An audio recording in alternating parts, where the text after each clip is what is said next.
ہم قریب فارغ ہوں گے ہم لکم تمہارے لیے ایھا الثقلان اے دو بوجھ والے گروہ یعنی جن اور انسان. لفظی معنی ہے ایھا الثقلان اے دو بوجھوں، مراد اس سے انسان اور جن. اس کا مطلب یہ قدر نہیں ہے کہ اللہ تعالیٰ نعوذ باللہ مصروف ہے اور اللہ کے پاس وقت نہیں ہے.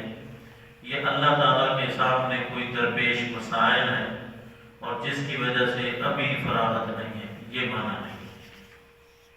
اللہ رب العزت نے تو آسمان و زمین کو بنایا اور اللہ کو کوئی تھکاوٹ نہیں، اور آسمان و زمین کی حفاظت اس سے بھی اللہ کو کوئی تھکاوٹ نہیں. جس طرح آیت الکرسی میں ہے وَلَا يَئُودُهُ حِفْظُهُمَا، اللہ کو ان دونوں کی حفاظت تھکاتی نہیں اور نہ ہی اللہ عاجز ہے نہ ہی اللہ کمزور ہے، بلکہ اذا اراد شیئا ان یقول له کن فیکون. اللہ جب بھی کسی چیز کا ارادہ کرتے ہیں تو کلمہ کن اور اس کے بعد ہو جاتا ہے. قیامت بھی برپا ہوگی تو آمد فان میں ہو جائے گی. تو اس کا کیا مطلب ہے ایسا نفر ہوگا؟ اس کا مطلب یہ ہے کہ یہ تم بات ذہن نشین کر لو کہ ایک نہ ایک وقت ایسا آئے گا تمہارا حساب و کتاب ہوگا. اس کے لیے ایک وقت مقرر ہے. باقی یہ نہیں ہے کہ اللہ کو کوئی مجبوری ہے نعوذ باللہ یا کوئی اللہ کو کوئی مصروفیت ہے، یہ بات ہے. ان قریب ہم فارغ ہوں گے تمہارے لیے یعنی تمہارے احتساب کے لیے اے دو بوجھو یعنی جن اور انسان. جیسا کہ قرآن پاک میں اور مقام پر اقترب للناس حسابهم وهم فی غفلۃ معرضون، لوگوں کے لیے ان کے حساب کا وقت قریب ہو چکا ہے اور وہ غفلت میں اعراض سے کام لے رہے ہیں. اور جو چیز آنے والی ہے وہ قریب ہے، جو چیز آنے والی ہے وہ قریب ہے. کل ما آت فہو قریب، موت نے آگے ہی رہنا ہے، اس لیے موت کا وقت ہے قریب ہے. جتنا بھی انسان جی لے بالآخر انسان نے مرنا ہے اور پھر اللہ کے سامنے انسان پیش ہونا ہے اور پھر وہاں حساب و کتاب ہونا ہے. سنفرغ لکم ایھا الثقلان، ہم قریب فارغ ہوں گے ہم تمہارے لیے اے دو بوجھو. ثقلان کیوں کہا گیا جن اور انس کو؟ اس کی وجہ یہ ہے کہ ایک تو حدیث ہے رسول اللہ صلی اللہ علیہ وسلم فرمایا جب کسی کو عذاب ہوتا ہے کوئی تکلیف ہوتی ہے تو ہر چیز اس کی چیخ و پکار کو اور اس تکلیف کو وہ سنتی ہے الا ثقلین، سوائے انسان اور جن کے. وہاں بھی ثقلین کہا گیا. اور ثقل کا معنی بوجھ ہوتا ہے اور یہ انس اور جن گناہوں کے بوجھ تلے یہ دبے ہوئے ہیں، گناہوں کے بوجھ تلے دبے ہوئے ہیں، اس لیے ان کو دو بوجھل کہا گیا. فَبِأَيِّ آلَاءِ رَبِّكُمَا تُكَذِّبَانِ، تم اپنے رب کی کن کن نعمتوں کو کن کن احسانات کو تُكَذِّبَانِ تم جھٹلاؤ گے. اس لیے اس وقت کی تم تیاری کر لو جو وقت آنے والا ہے اور تمہارا حساب و کتاب ہے. اور اللہ کے احسانات کو یاد رکھو، اللہ کی نعمتوں کو یاد رکھو اور ان نعمتوں کے جو تقاضے ہیں ان کو پورا کرو. یا معاشر الجن والانس، اے جنوں اور انسانوں کی جماعت. معاشر کا معنی گروہ، جماعت، جتھا. ان استطاعتم، اگر تمہارے پاس استطاعت ہے، اگر تم طاقت رکھتے ہو، اگر تم کچھ کر سکتے ہو. ان تنفذوا، نفذ کا معنی ہوتا ہے بھاگ جانا، کہ تم نکل کر بھاگ جاؤ. من اقطار السماوات والارض، آسمان و زمین کی سرحدوں سے، اطراف سے، کناروں سے. فانفذوا، تو بھاگ کر دیکھو، نکل کر دیکھو. لا تنفذون، نہیں تو بھاگ سکتے الا بسلطان، مگر بڑے زور کے ساتھ. وہی نکل سکے گا جس کے پاس کوئی طاقت ہوگی اور انسان کے پاس تو کوئی طاقت نہیں ہے. یا ایھا الناس انتم الفقراء الی اللہ، اے لوگو تم سارے کے سارے اللہ کی بارگاہ میں فقیر ہو. عاجز ہے انسان، کمزور ہے، اس لیے کوئی بھی آسمان و زمین کی سرحد سے نکل نہیں سکتا. اسی لیے کسی کہنے والے نے انسانوں کو سمجھانے کے لیے بہت خوبصورت بات کہی کہ ایسی جگہ جا کر گناہ کرو جہاں اللہ دیکھ نہ رہا، ایسی جگہ جا کے گناہ کرو جہاں اللہ کی گرفت سے بچ سکو، اور ایسی کوئی جگہ نہیں ہے۔ اس لیے جب انسان اللہ سے بچ نہیں سکتا، اللہ کی گرفت سے محفوظ نہیں ہے، تو پھر انسان کو اپنے آپ گناہ سے انسان بچائے۔ لا تنفذون، نہیں تم بھاگ سکتے الا بسلطان، مگر بڑے زور طاقت کے ساتھ، اور کسی کے پاس یہ زور اور طاقت نہیں۔ جس طرح آج کل کوئی انسان کوئی جرم کر کے اور کہے کہ میں اب کسی کے ہتھے نہیں چڑھوں گا، یہ ناممکن ہے۔ جہاں بھی ہو انسان، ڈھونڈنے والے وہاں بھی ڈھونڈ لیں گے۔ دیر سویر ہو سکتی ہے لیکن انسان چھپ نہیں سکتا۔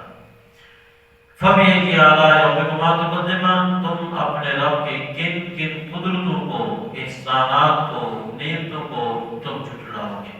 اللہ ہر چیز پر قادر ہے، اس لیے اللہ سے کوئی بچ نہیں سکتا۔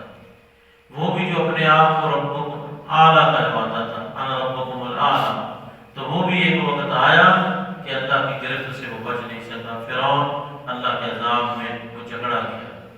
یرسل علیکم شواظ من نار ونحاس فلا تنتصران، بھیجا جائے گا علیکم، تم دونوں پر، انسانوں کو اور جنوں کو کہا جا رہا ہے، شواظ شعلہ، من نار آگ کا، ونحاس اور نحاس۔ نحاس کا ایک معنی تو ہے دھواں، اور نحاس کا ایک معنی یہ ہے تانبا پگھلا ہوا، تانبا پگھلا ہوا۔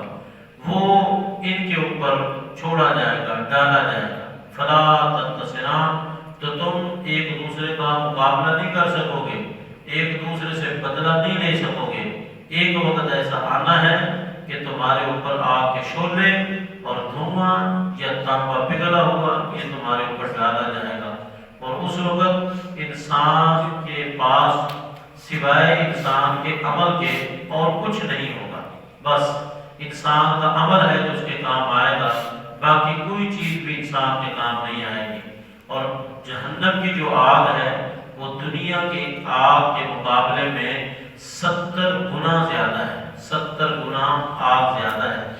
تو اس لیے جہاں انسان دنیا کی آگ سے اپنے آپ کو بچاتا ہے، اور کبھی بھی انسان اپنے آپ کو آگ میں نہیں ڈالتا، اپنے جسم کو نہیں ڈالتا، نہ خود اپنے آپ کو ڈالتا ہے، نہ اپنے بیوی بچوں کو ڈالتا ہے، نہ اپنے دوست احباب رشتہ داروں کو ڈالتا ہے، تو پھر جب اس آگ سے انسان اپنے آپ کو بچاتا بھی ہے اور ڈرتا بھی ہے، تو اس آگ سے تو انسان کو بالولا اپنے آپ کو بچانا چاہیے، جیسا کہ قرآن پاک میں ہے، الذین آمنوا قوا انفسکم واہلیکم نارا، ایمانداروں اپنے آپ کو بھی بچاؤ اور اپنے اہل و عیال کو بھی بچاؤ۔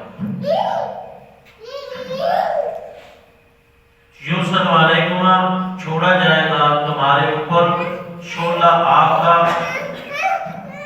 ونحاس اور دھواں یا تانبا پگھلا ہوا، فلا تنتصران، تو تم اس کا مقابلہ نہیں کر سکو گے۔